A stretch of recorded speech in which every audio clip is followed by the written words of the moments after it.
오늘의 해외 주요 뉴스를 윤인경 기자가 전해드립니다. 구티비 월드와이드입니다. 미국에서 한 70대 재소자가 90건의 살인을 저질렀다고 자백했습니다. 이 자백이 모두 사실로 확인될 경우 미국 범죄 사상 가장 많은 사람을 살해한 연쇄 살인범으로 기록되게 됩니다.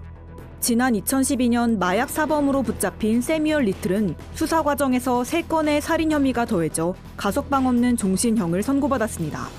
그런데 리틀은 최근 1970년부터 40년 동안 캘리포니아와 텍사스 등 16개 주에서 모두 90건의 살인을 저질렀다고 털어놨습니다. 수사당국은 리틀이 주로 마약 중독자나 매춘부를 상대로 범행을 저질렀다며 70대의 고령이지만 피해자 얼굴을 그릴 정도로 당시 정황을 구체적으로 기억하고 있다고 설명했습니다. 영국의 한 식당 체인이 가족 간 대화를 장려하기 위한 취지로 식당 안에서 휴대전화 사용을 금지하기로 해 눈길을 끌고 있습니다. 가족형 외식업체 프랭키 앤 베니스는 250여 개 지점에서 무폰존, 즉 휴대전화 금지 구역을 운영하기로 했다고 밝혔습니다. 손님이 테이블 위 바구니에 휴대전화를 넣고 쓰지 않으면 어린이 메뉴를 무료로 제공하는 겁니다. 이 같은 조치는 최근 한 설문조사에서 부모와 함께 식당을 찾은 자녀들이 부모가 휴대전화에 몰두하면서 자신이 무시당하고 있다고 느꼈던 결과에 따른 것으로 전해졌습니다. 중국의 대표적인 간편결제 서비스인 알리페이 이용자 수가 9억 명을 돌파했습니다. 모바일 간편결제가 일반화되면서 중국인들의 일상은 송두리째 바뀌었는데요. 대중교통을 타거나 식당, 병원에서 계산할 때 심지어 노점상이나 길거리 버스킹 공연을 보고도 QR코드로 결제하는 모습입니다. 스마트폰으로 QR코드를 찍으면 자동으로 고객의 은행 계좌에서 상점 계좌로 돈이 지불되는 방식입니다. 알리바바 보고서에 따르면 지난 2004년 출시된 알리페이는 전 세계 9억 명에게 서비스를 제공하고 있으며 중국에서만 7억 명이 사용하고 있습니다.